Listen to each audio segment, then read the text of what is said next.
These are the ClosetMaid 6 cube weathered gray or weathered wood storage units. These we use all over the house. I've used them in the home office. I've used them in the bedrooms. I've used them in the playrooms. I use them in my son's bedrooms, both of them. And they really help keep things organized. There, you can swap out the canvas totes or the fabric totes as much as you want, and that can help change up the look of a room. I've used them, as you can tell, to help organize some books because these were thrown all over.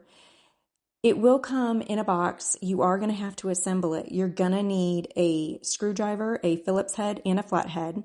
You'll probably need a hammer if you're going to use the backing. I usually don't. So mine you can see straight through the back of them, but I like it that way. That's the style that we like. And when you have the fabric bins in there, you really can't see past to the back anyways. So it was kind of, I like them without it. So, but I recommend these. I use them a lot. They look like quality and they've lasted. I can buy them and they will last. I've never had to get rid of one because it fell apart or it didn't make it or it was worn down. I've never had to do that with these.